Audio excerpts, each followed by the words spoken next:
questioning the masculinity of the English was very important.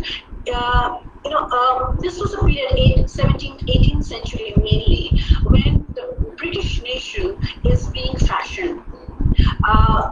Vis-a-vis France, vis-a-vis Spain, or any other countries in the continent. So it was portrayed or represented, the English being portrayed as a masculine race. So of course they had to be compared to what? The French being feminine or effeminate, if we might call that. So the entire journey from, say, London, from if you see this map here, starts from England, from London particularly, goes through the continent and ends in Italy. See here, and it goes through and ends in Italy. This was the route, or this was the most popular route that the English gentlemen would take at that time. This was common for men, of course. There were very few women who were doing it. But as my book, British Women Travelers, which I just showed you, indicated, there were plenty of women who were going for grand tours, which none of them speak about. People don't speak about it. It's assumed that it was only men who did it, but it was women who traveled across. There were plenty of women who came to Italy for higher education. Many went to Crimea, Ukraine, all these places, to Palestine even. Okay, of course, a lot of them came to Italy. Okay, and these are some of the articles which are there in my book. Very fascinating to see how women, even single women, were traveling at this particular time, all through Europe, and writing back home. Okay, so now these are some of the British women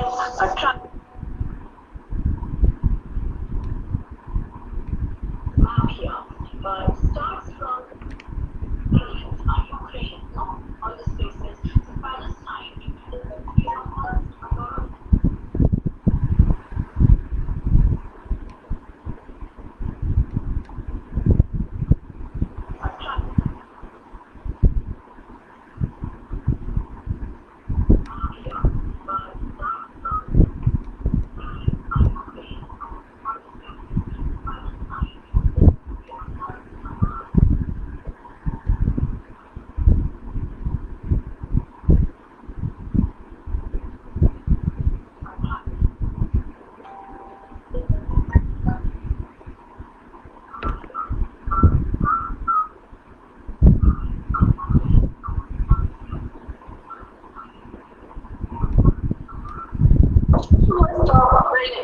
Lady, met plenty of adventure, plenty of disasters, bankruptcy. She acquired ships. She was a businesswoman. She traded in muslin, and then went back and died in her home country.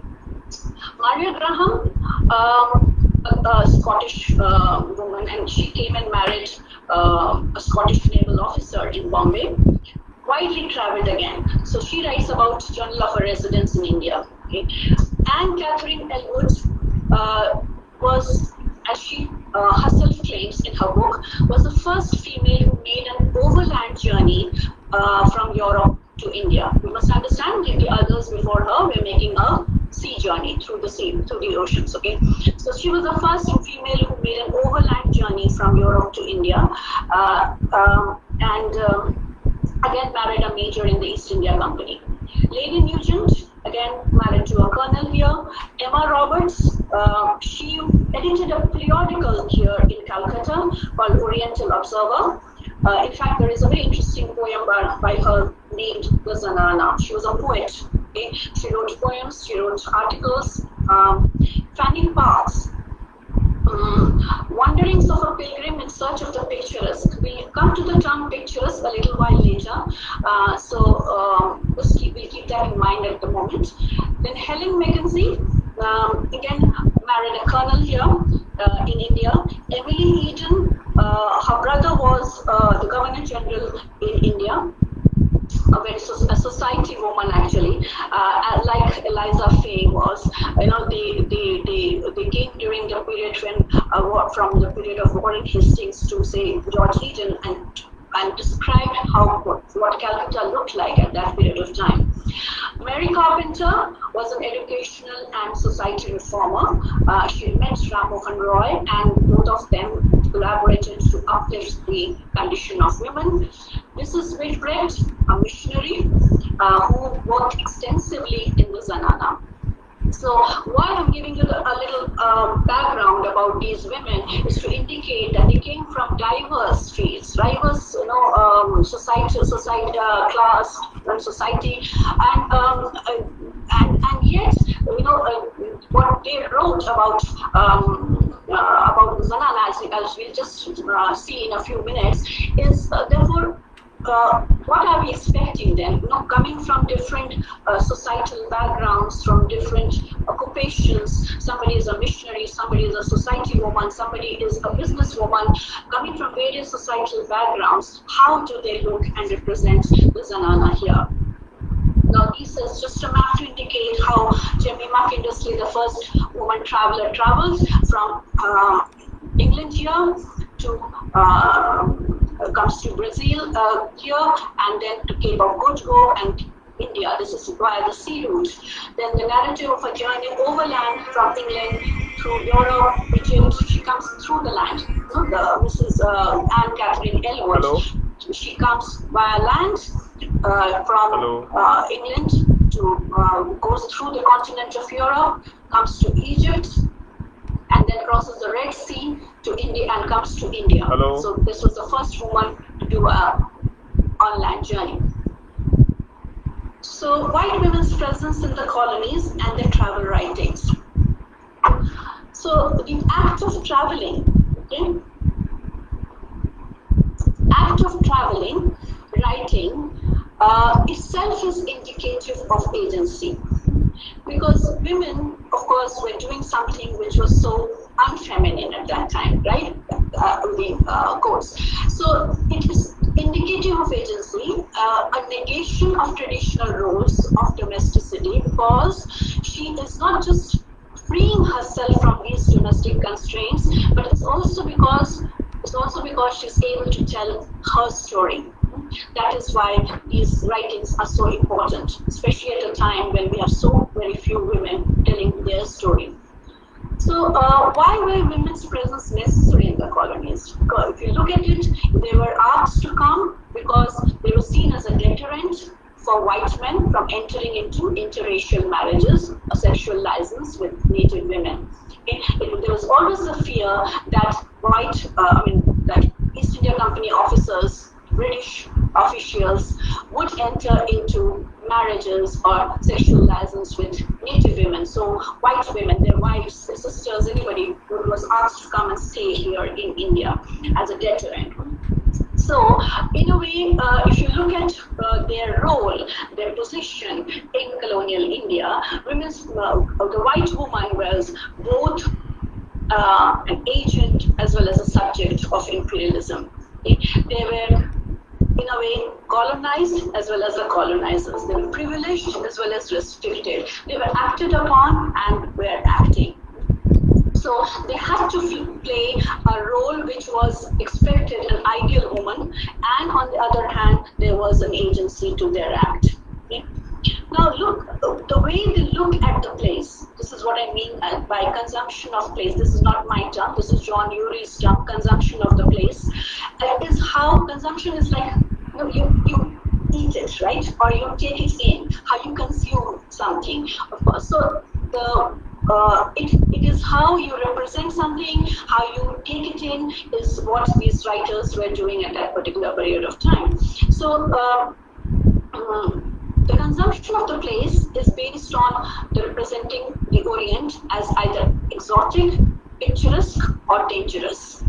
These were the three ways, or primarily three ways, in which the Orient, the other, was being represented. This was a common thread, as I said, in spite of the differences in background and the class and the society that they came from. This was a common thread that united the early writings. So why was it that it was so stereotypical in a way of looking at the Orient, at the other? It was more to satiate the curiosity of the readers back home. There was a certain expectation. This is how the Orient is. This is how the East is. This is how the other is. And these women were trying to just satiate the curiosity of the readers back home.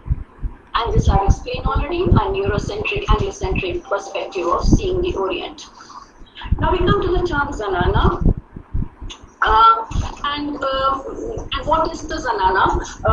The Zenana is a Persian word, which of course meant the women. Like we say, the Hamari Zenana is like it's saying our women, right? This means the women, and it can also mean the inner sanctuary of the house where the women resided.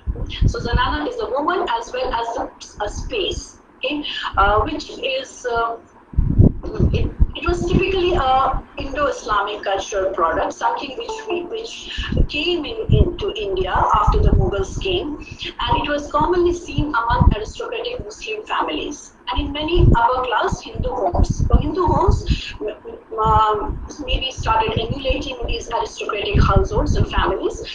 So it was basically the women will be in an inner sanctorium, which is completely away or apart from the place where the men would sit or congregate. So this in Hindi was known as Andar Mahal, or in Bengali as Antapur, meaning the inner chambers. Okay, so it's a space designated and meant for women.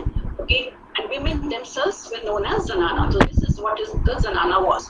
So this, of course, is a cultural oddity as far as the Westerners are concerned. Okay? When they came to India, they considered the Zenana a fantastic, foreign thing. It was so exotic for them. It was beyond their wildest imagination, because it was veiled, it was hidden, it was guarded. They couldn't enter. Most people, of course, men were not allowed to enter, and women, white women, were also not granted permission for a very long time. So it was an exotic place, an Oriental exoticism for Western imagination.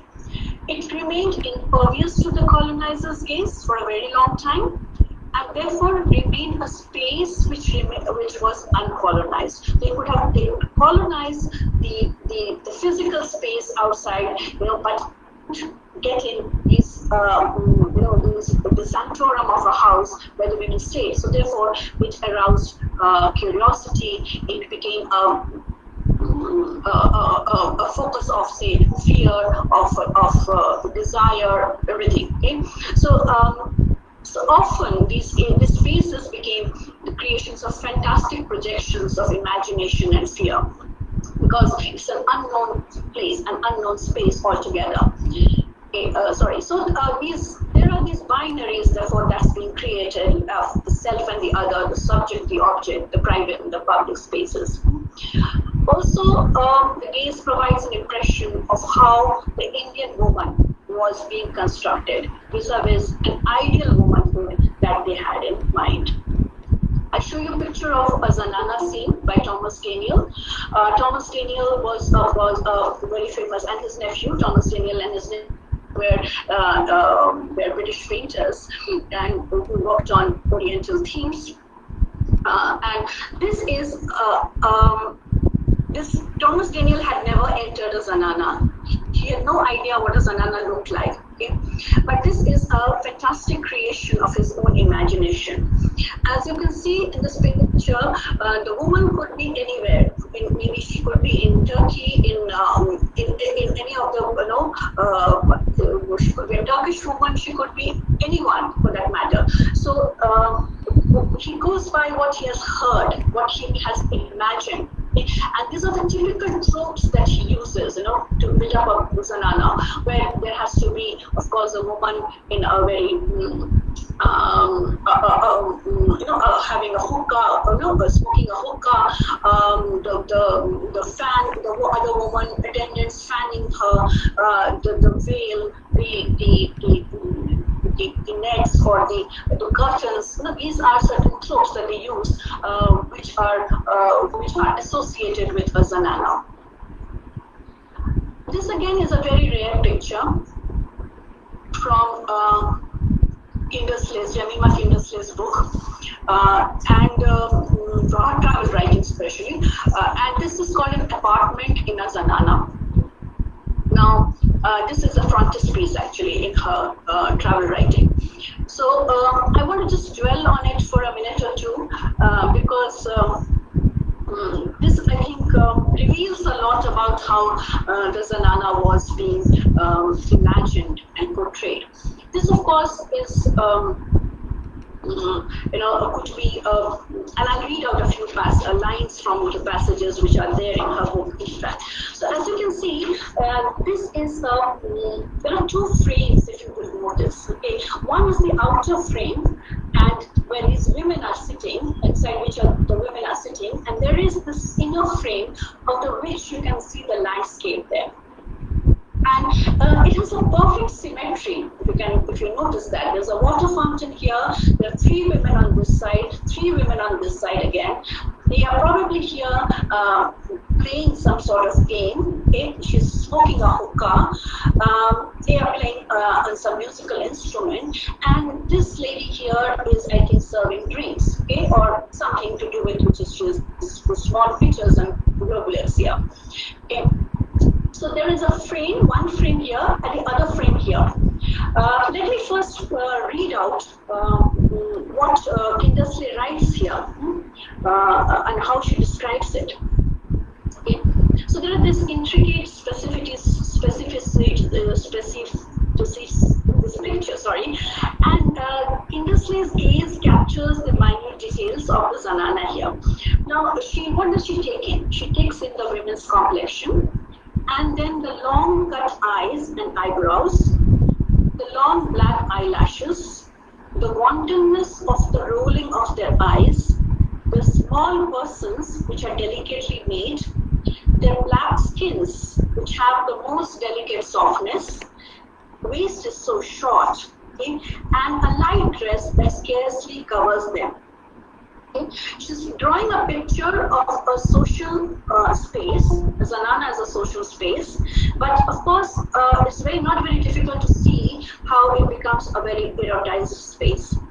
There is a palpable fascination with the space as such. Their long cut eyes, the slender waist, and the gauze-like clothes that they wear. Also, which is what is worth noticing, is the picturesque, and that is what I said, I'll come to the word picturesque in a minute, is the picturesque quality of the entire framing here. I think most of you are familiar with William Gilpin, and his he brought in the word picturesque and popularized it as a genre, which was an aesthetic expression of experience of beauty. So the picturesque actually would mean in the manner of a picture. So if you look at this framing of this picture here, it is a very picturesque scene, right? If you look at Edmund Burke's philosophical ideas about the sublime and the beautiful, the picturesque therefore mediates between these two idealized spaces, between the sublime and the beautiful. Now, the picturesque was very popular in the 18th century as a genre. I'm not saying it was not there before. Of course, the word pittoresco was used in painting in the late Renaissance Italy. It was mainly used for landscape paintings in the 16th century, and then later came to be used for gardens, for scenic gardens, whatever. So, what were the characteristics of the picturesque? In a classical painting, there is what is it characterized by? It is characterized by symmetry, a perfect proportion, vastness, whatever. A picturesque, on the other hand, it doesn't have that order, doesn't have the harmony or the symmetry. Okay, it would be more disorderly. Okay, it could be more irregular, but here what you see is that the picturesque and the classical overlap in a way. Okay. Of course, I'm not a painter. I'm neither an expert on painting, but this is my interpretation with trying to collate both of them, the classical and the picturesque, overlap the two. So in one hand, you see that there is a symmetry, there is order, there is perfect proportion, in fact. On the other hand, there is this frame here, the out of the window, which is so picturesque. So there is one picture within a picture. So what was the reason, for this entire fascination with the pictures? Okay? It is in a way to maybe indicate that the East is so fascinating, in spite of not being classical, okay, which is so un-European in a way, yet it has the picture. The fascination is because of the picturesque quality. Okay? So the women presented here are a part of the picture then. Okay, that's what I'm coming to, and that's what I'm getting at. Okay, they are not seen as women with lives as individuals, but they are fitted into a frame, into a picture frame, a picture-like quality to the women who live in the Zenana. Okay, all right. Okay, so stereotyping perceived differences is therefore the constructing the colonial subject, the woman, especially here, the Zenana, and how are they being perceived? So the Zenana was in all his writings, of course, there are a number of them, and I can go through them if you want to, but are again and again reiterating the space, the Zenana, as a dark, dingy, unhealthy space where many women, sometimes hundreds of women, are put into that space where they live a life which is completely in darkness. Darkness would, of course, be literally and metaphorically, where they are ignorant and they have petty fights among the women. So a space which is a very erotic space, where they are the victimized slaves of men's passion, where polygamy, of course, is the way of life. There is concubinage, there are slaves there, a very heathen way of life. This is what is being portrayed, this is what is being emphasized. Of course, it's a stereotypical perception, which I'm again and again emphasizing. So this monolithic construction of women and womanhood that they are portraying, that these women writers, British women writers are portraying, therefore defines what gender roles and domesticity and marriage were in India at that time. Okay? They're trying to implicate that the English woman's life versus the Indian woman's life are very different. The English woman life of monogamy, of orderly domestic life with 2 children or 3 children or whatever, is the ideal way of living, okay, the ideal life.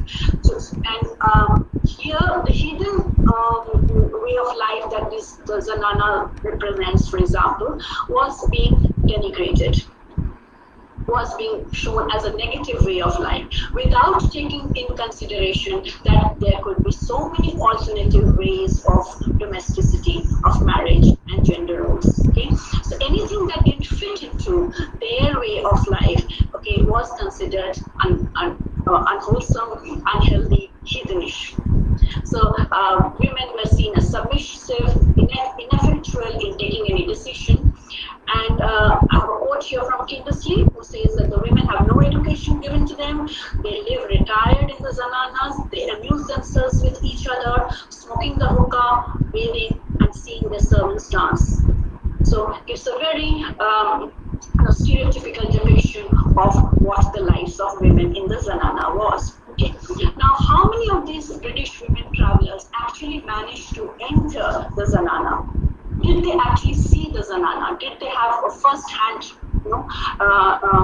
interaction with them? Was the reflection based on reality? Okay. First of all, their entrance into the Zenana was very, very minimal. It was only in, say,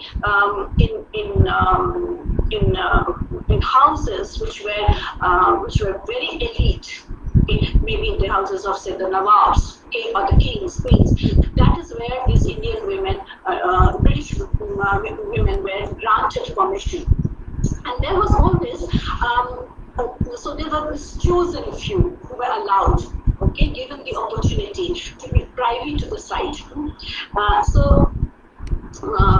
I'll just quote from Fanny Parks. Her husband was posted here in India, and she was fortunate enough to get the chance to enter the Zenana. So she provides a perspective in her Wanderings of a Pilgrim. She expresses her excitement when she is invited to attend a royal wedding and inside the Zenana. And she says, "Was not this delightful? All my dreams were to be turned into reality. I was to have an opportunity of viewing life in the Zenana, of seeing the native ladies of the East, women of high rank, in the seclusion of their own apartments in private life. I know of no European lady but myself who has ever had an opportunity of becoming intimate with native ladies of rank." Okay? So there is a sense of pride, of the fact that one has been allowed to enter the Zenana, of a certain privilege, okay, that she exudes in. Okay. So they were flitting glimpses of such women that they could see. Even when they entered the Zenana, their interaction with the women there was, of course, very little, because first of all, the women were veiled, and therefore this was like a fantasy. So all they could see was the opulence, if they went into, of course, a rich Zenana. So it was very titillating in its nature because it was so much forbidden for outsiders. So it was, it is very symbolic. Few people allowed to enter and view the private life of women who live in seclusion. So there are words like viewing, private, seclusion, penetrating the Zenana, being intimate with the women, which has a very erotic flavor to it. Okay, and again, there's a repeated. Those women who are writing, there's a sexual space actually, which they probably are creating rather than it actually being an erotic space in that way. Because the lives that they see are so different.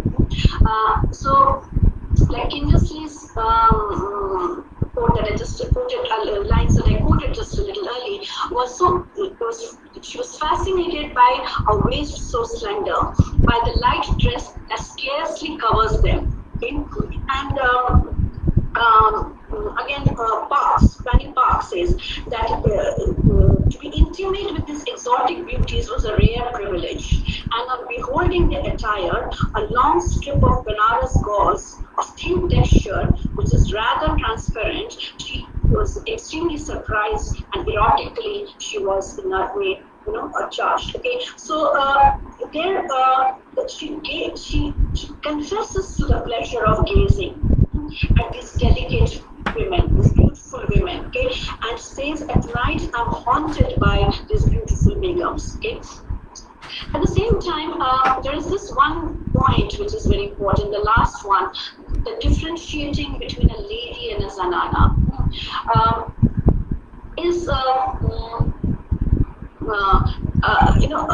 We'll come to that in a little while, but at this point of time, where they first entered, where they just initially entered the Zenana, the reaction is one of fascination. The reaction is one of completely being, besotted with the women that we see. Okay, so here there is the wealth that we see, the profusion of jewels that these women wear, the way of life that they have. These women are so beautiful. That's what keeps coming up again and again and again in the writings. Okay, so this is just one picture, just to portray Jahangir in his Zenana. I'm not very clear about who the painter is, so I will not comment more on this. Now, as I said, because the white women see these spaces as a very erotized space, which did not necessarily have been like that, okay? But the way they see it is a fascination for the other's body, and this, of course, can be a Lacanian interpretation of an unconscious desire for the other.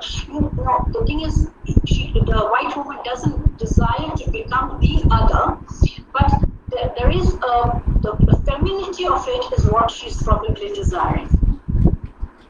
There's a desirable ideal of femininity. Okay? So the native body, female body, the dressing, the ornamentation, the sensuality is a matter of fascination as much for the Mainsires who were subjects of awe for the native women. So what I'm trying to say is that it was both ways. It was not just the white women who were fascinated by the native women. It was the other way too. Where the native women were in awe of the white skin of these women who had come from abroad. Okay, so there was this desiring was on both the sides. The symbolic manifestation of the access of a few to enter and view the private life of women in seclusion, and once they were able to enter and view it, a sense of conquest that comes because of that. One can of course link the body and the land paradigm to be owned, and to be civilized. So the body, the Zenana, becomes a paradigm for the land itself. What men were doing outside in the public sphere, these women, imperial women, were doing it within the households, within the Zenana. This is again a picture of a calligraphy lesson in the Zenana in Lucknow. It comes from Osley's album. Osley had donated all his paintings. He was William Osley. He was here in the East India Company, an officer here. And now this is in the Bodleian Library in Oxford, this painting. He gave, I think 44 paintings like this. So this is a lesson that a woman, a Zenana woman is taking on calligraphy. If you look at it, it's a very simple one where a native woman is just taking lessons from an elderly woman. Okay? But again, the way the clothes that she wears, the vacant look that she has, okay, the legs parted, is of course a very erotic, symbolic, representation of the Zenana. Okay, but at least this is in a way a very different representation from what normal general representations of the Zenana as a very sexual space has always been shown. This is someone who is taking calligraphy lessons, which is very different from what the Zenana has always been represented. But yet there is a sense of eroticism here. Again, from the same album, Osley's album, this is Swinging in the Zenana, Lucknow. Again, just the clothes that was wear, and this is probably that the women are as you saw in Kindersley's painting, either involved in playing a game, or in music, or in drinking, or like in very petty entertainments. Okay. Now, if the Zenana was so desirable, it was also very potentially dangerous. Okay. Why? Because of course it was seen as a space that could sully the pure English morals and culture.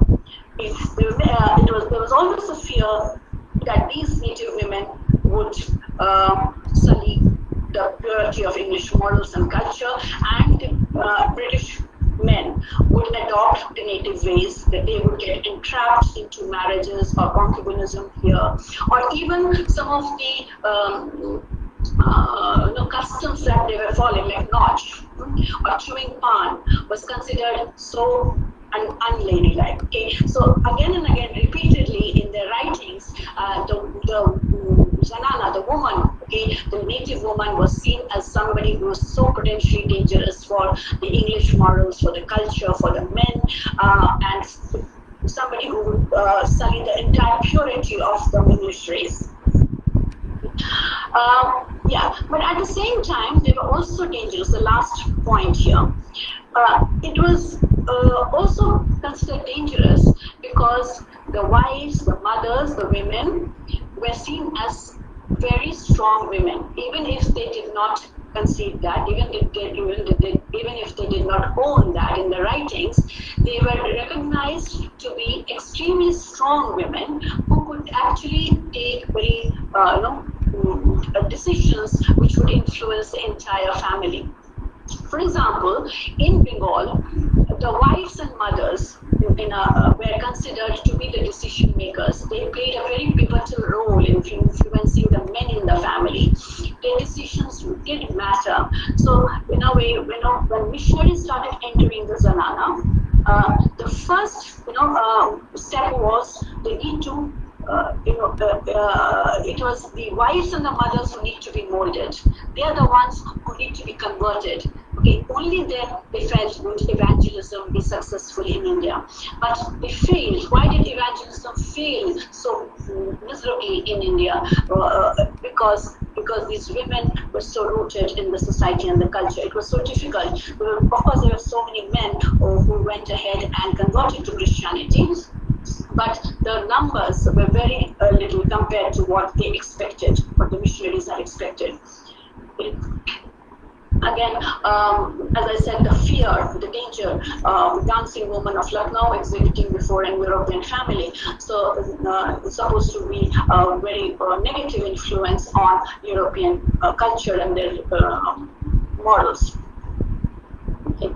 Now, but were they all, like all these women who were actually powerful women and didn't get talked about or got just ignored in the writings of these travel writers? I'll give an example of just two women here, Munni Begum and Begum Samru.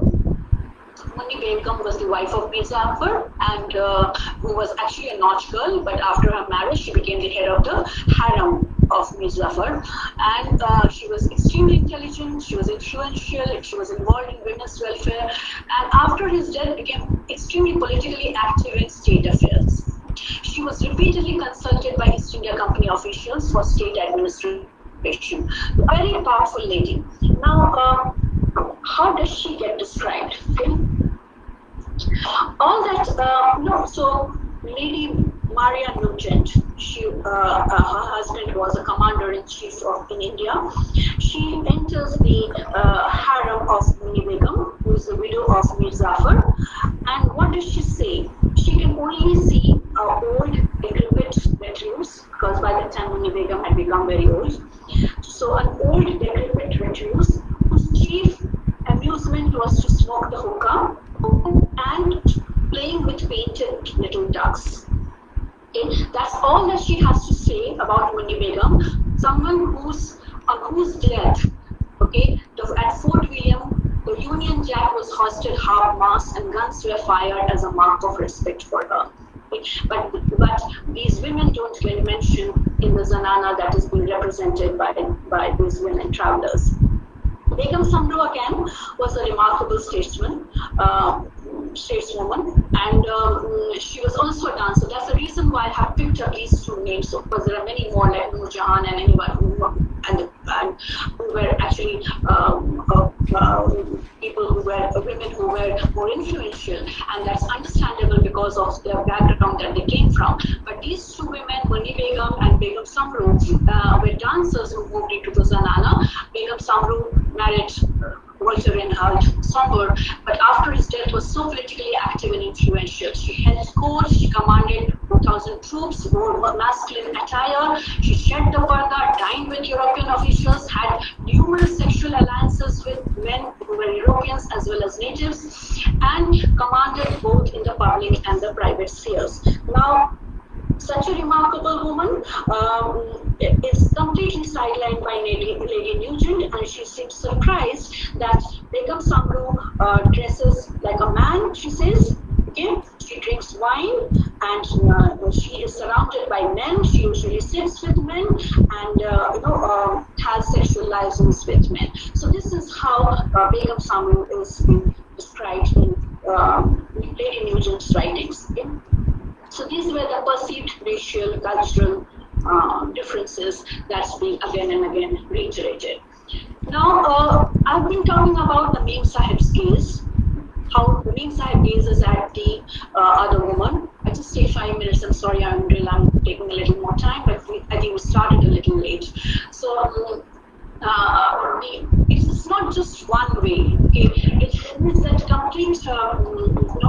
Other has a tremendous capacity and power to gaze back. Okay, here I'm talking of the Indian Zenana, the woman who gazes back. She's not always the object of gazing. Okay? So that somewhere the self and the other, the subject and the other object, the gaze and the gazer becomes fuzzy.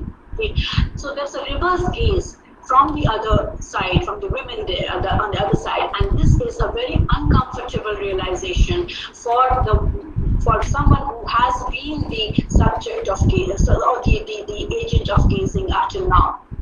The realization that the other has the power to gaze back, to talk, is a very uncomfortable position. So the ubiquity of the gaze is not normal. Okay? So it gets excluded from the consciousness of the subject. So seeing the other often transforms as being seen by the other.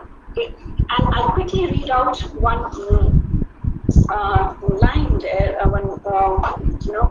Okay, so this is.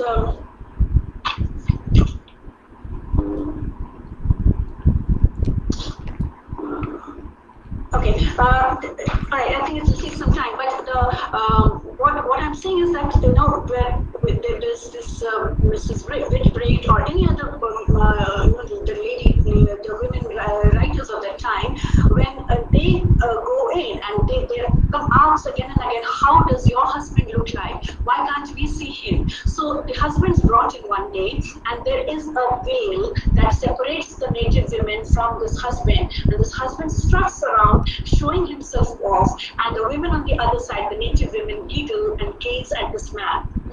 So, and the fact that for days on end they talked about this white man to their own acquaintances becomes a very uncomfortable thing for position for the writer then.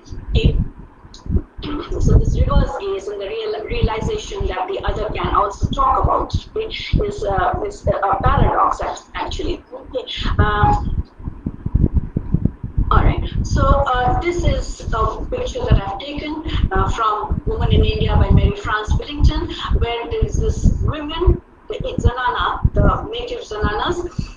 Look at the gaze, okay, of this woman who has her legs up on the one leg and the other, and has the audacity to gaze back. Okay, no longer that submissive, meek, erotized woman that was being represented again and again. So and I would like you to have a look at the interior of this room. There are the chairs now, the cabinets there, the framed pictures on the wall, the women wearing saris which are like shoes and sandals now.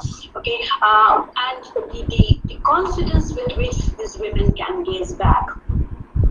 So the Zenana has now is being reformed. Okay? Reformed in many ways. So from the 1830s, it becomes the focus of missionary activities. Missionaries enter the Zenana because they feel that this perversity that exists there, this degradation and the oppression of women, has to be therefore these have to be.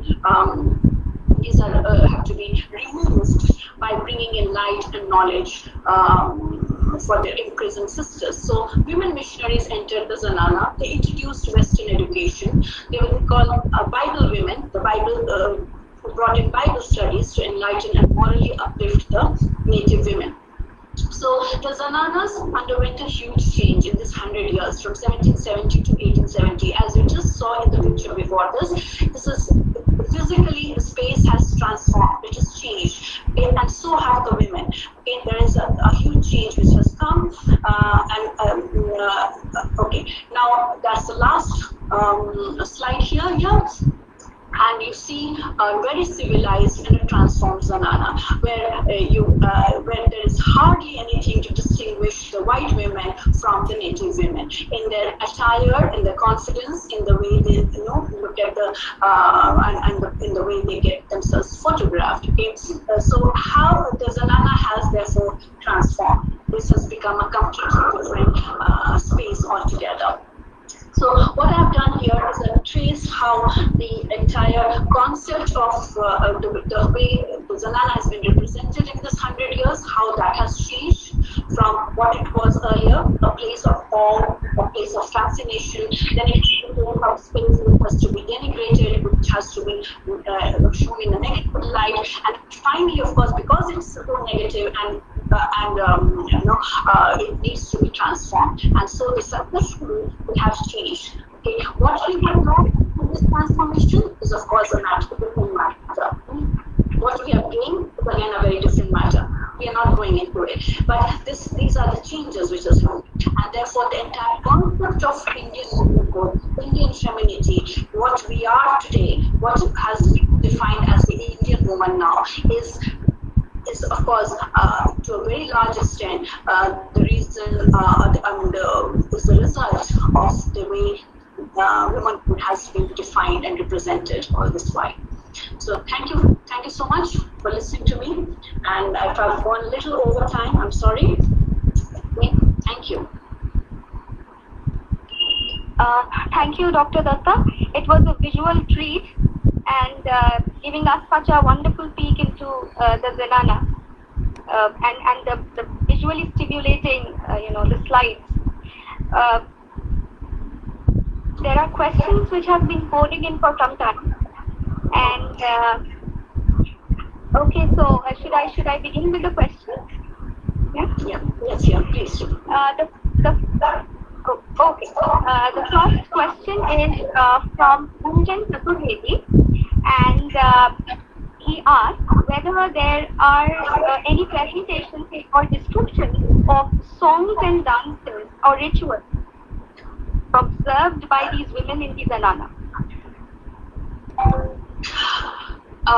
See, the songs and dances, I'm looking at a period of time which is 1770 to 1870, when such recordings, such ways of looking at Zenana is not possible, right? To have such representations and recordings can be only through writings, of course, number one, which these British women have written, and through paintings.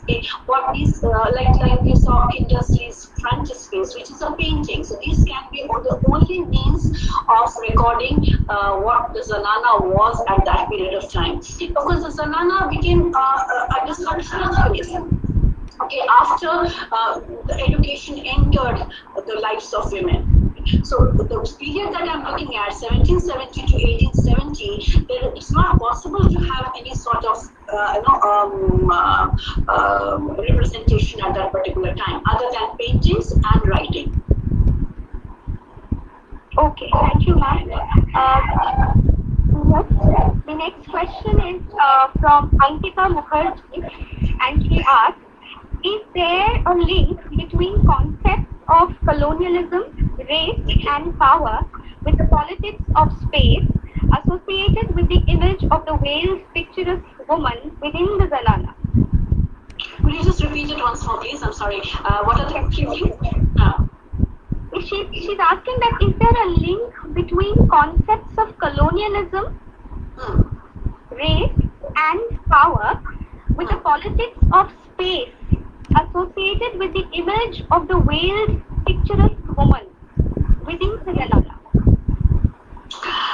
I don't know. I mean, this is a very difficult question for me. I'm taking into very different, I think, time frame, different contexts. Okay. Of course, see, there is always the hierarchicalization of power. Who has power and who has the ability to represent is, of course, very, very important. So if at that point of time, the colonized versus the colonizer, that was the power hierarchy. And of course, therefore, the white woman had the ability and the power, therefore, to represent what these women were. The women were, the native Zenana was silent, right? There was no representation of their lives.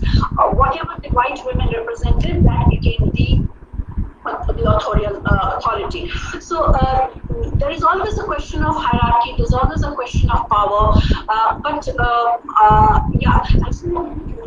It's a patriarchal world, of course. So whoever has the power has has the right and the authority to do it. So in a way, but I don't know how you could maybe connect it with post-colonial or even present-day questions of rape.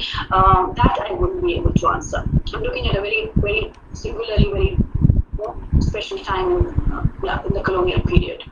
Yeah. Okay? Okay. Okay.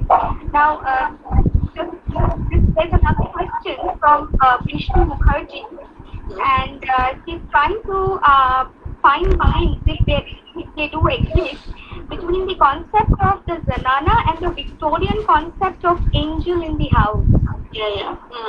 Yes, of course. Yes, there is. If, Angela would be best, I think, suitable. I think she can talk more about this. No, I think you can actually relate to this more. I was actually like having a smile with myself when I looked at the question. Yeah, no, I mean, of course, see, the entire concept of this ideal womanhood that comes via these British the colonizers is, of course, a very Protestant way of looking and defining womanhood. It comes from Protestant ethics, from Protestant morality, and the entire Victorian concept of the angel in the house. Okay, so the woman is being defined in a particular way. Say, for example, a quiet, timid woman who sort of bends into the wills of patriarchy is seen to be the ideal representation of womanhood. That is what the British, the colonizers brought with them, and that is what they're trying to foist on the Indian women. So Indian women did not, it had maybe a very different way of life. As I just now said, their way of looking at marriage, domesticity, of childbearing, of entire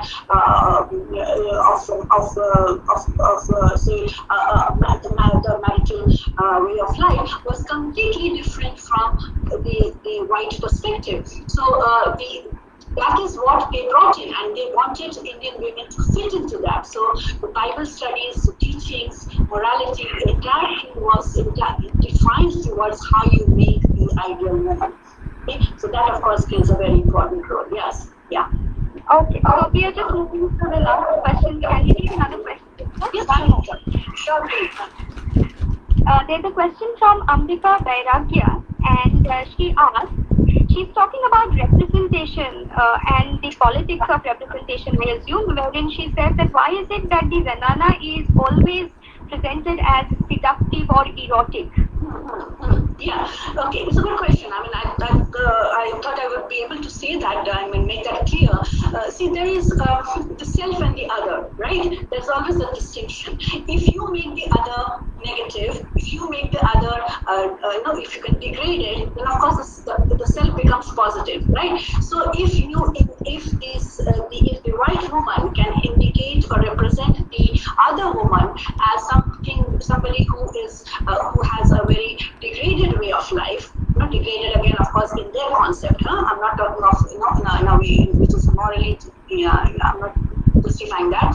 But if the other woman can be shown to have a life which is meaningless, a life which is degraded, a life which is negative, so it becomes the onus of the white woman then to civilize them, to make them cultured, okay? And that is where their power as colonizers come in. So they become the agents of civilization as such. So the entire Zenana, they enter the Zenana, they indicate or they show or they represent the Zenana women to be leading such bereft lives, and therefore they become these messiahs who have come from the the Western lands with their entire concept of enlightenment, with the education, with the concept of reformation, with civilization, and they come up with the attempt to emancipate and reform the Indian woman. That is why it's necessary to show it as an erotic space, show it as a space which has no enlightenment. Am I clear? Yeah. Thank you. And there's just, Dr. Dutta, there's just one more question from our student, Nazia, and she wants to know that how much has changed since the Mughal harem Zenana to the the modern Zenanas? Is there any change? You see, the Mughal harems, as I showed you in my earlier pictures, okay, of course, there were, like, for example, Akbar had, say 4,000 wives. Were there 4,000 wives? I'm not sure, right? Many of them could have been concubines, many of them could have been just slaves there. But those 4,000 women being seen as erotic space is a very wrong perception. These were women who were ambassadors. Wherever he went went and conquered a new land or a new place, he would bring in a woman. So these women became cultural ambassadors who represented, say, those places from where they came. They were not just, women to just fulfill his sexual pleasure. No, that was not just the reason why these women were brought. Okay? There were other reasons which completely gets overlooked and sidelined by these British women writers. What comes across is a space which is completely as an erotized space. That was not how it was. These were such potentially, I think, important places as far as the state administration were concerned. These were women who took part in administration. They contributed to the welfare of the nation, of the state, of the kingdom. So they were being regularly consulted by the menfolk. So these were not helpless, stupid women. Okay, so, but that is how it's been represented. Now the modern Zenana, to a certain extent, again gets represented as, like, we have come, we have emancipated these women, we have done it for their own good. And so look at the last slide and look at how women's position that has changed. Okay, taking the onus on themselves and saying that we did it. We were responsible for emancipating you women. You led such lives, but now we have rescued you.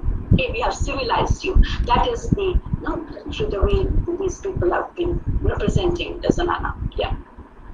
And we have Shamima, one of our students. She asks that by representing the Zenana as a breeding ground of ignorance and inequity, did the white woman prove that the female gaze was largely refracted and controlled by the colonial master, although indirectly? Yes, exactly. Very good. This is you put it very well. I couldn't have put it so well. Thank you so much. Yes, it is actually, what you say is absolutely true. What the men were, the imperialists, the colonizers were doing in the public sphere, these were the women, the women who were doing it in a very private sphere, inside a very private sphere. So you put it very well, and I absolutely agree to what you're saying. Yeah. Okay, so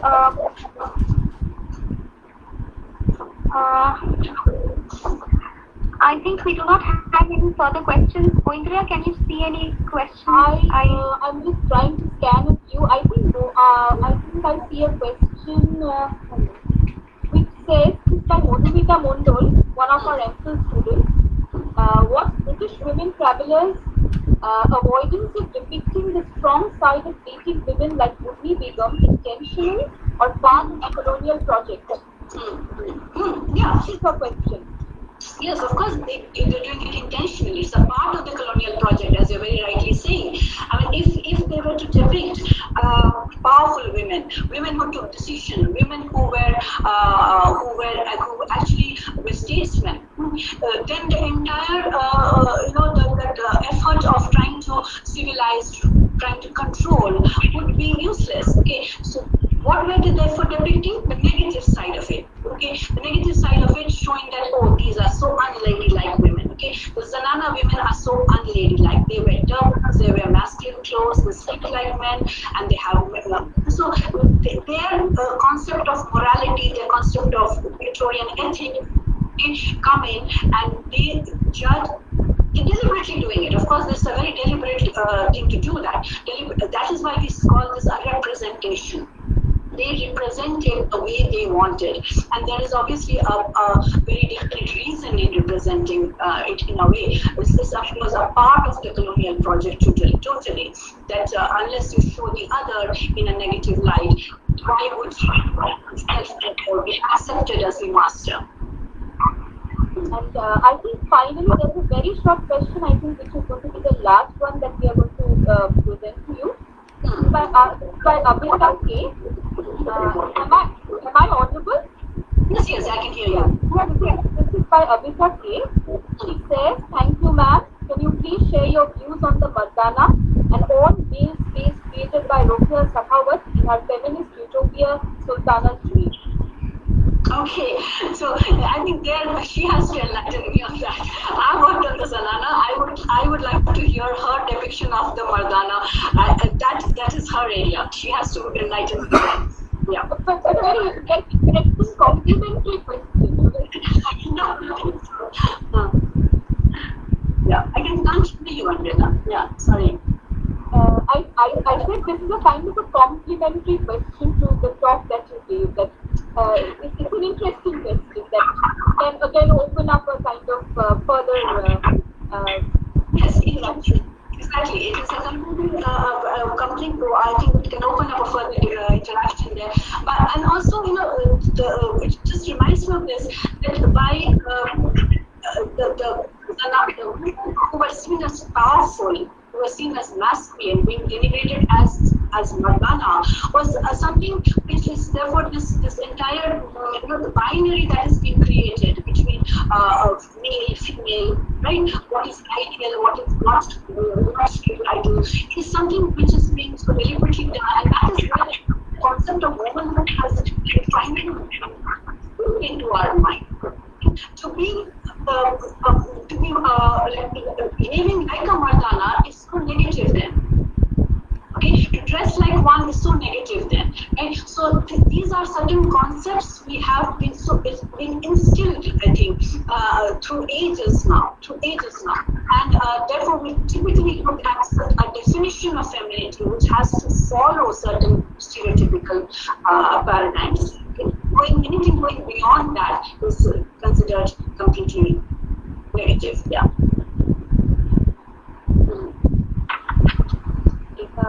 So where's our class representative from semester 2? There is Shabana.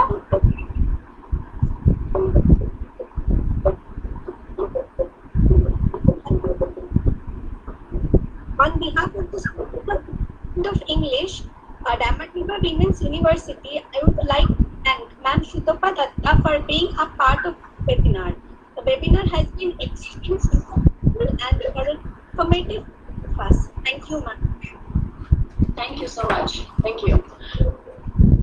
So with this, I thank Dr. Sutapa Dutta immensely for giving this fascinating lecture, something that traversed so many decades, the transition of the Zenana and the reversal of the gaze, which was extremely enlightening. And I'm sure a lot of questions are pouring in, people who are interested to connect with you because they're already working in this area and they're unable to locate resources, which we will try to forward to you if you're interested. Yes, and sure. There are a lot of students and scholars who are constantly asking for your contact so that they are able to connect to you. I think it's going to really help them. And that is the entire objective of this work, of having a webinar where not only our students, but students from anywhere who are trying to research on a particular field will find resources and connections. Yes. Saying this, I thank you once again, and I thank all the listeners who joined and showed such immense enthusiasm for our webinar, because we had planned to have the registrations on till 22nd of July, but unfortunately we had a kind of overwhelming response in the first 26 hours, and all the seats got completely filled up, and we have not been able to allow a lot of people to enter this webinar. So we are trying a very feeble live stream, which already people are watching.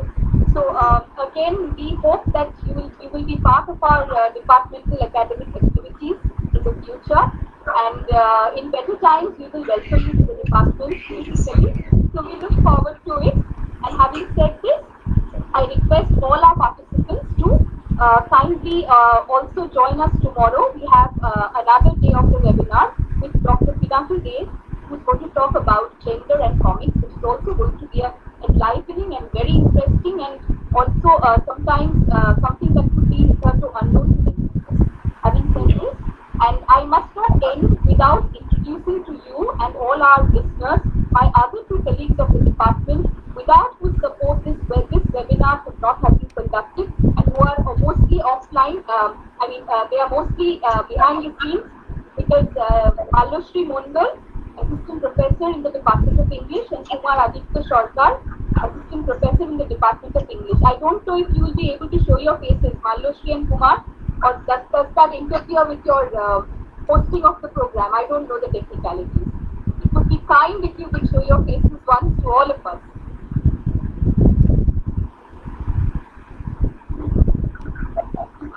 Hello.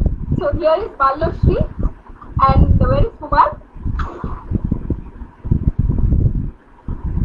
Malik, this mic is being just unmuted. No.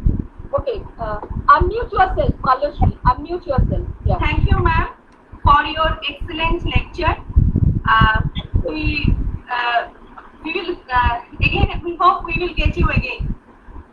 Yeah, I do hope so. I hope I can physically be there again.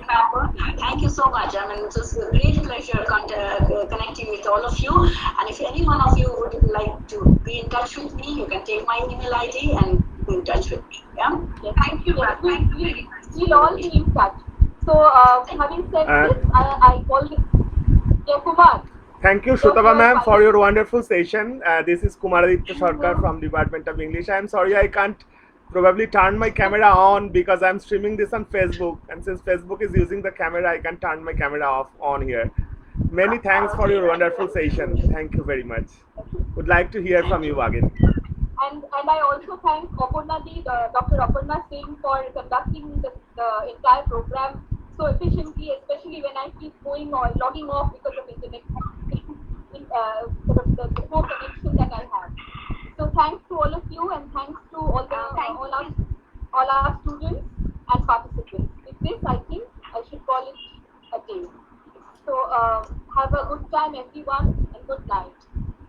Thank you. Good night. I'll post my there in case anybody wants to get in touch with me, and I'll be most welcome. You're most welcome. Thank you. Thank you, Angela. Bye. Bye. Good night.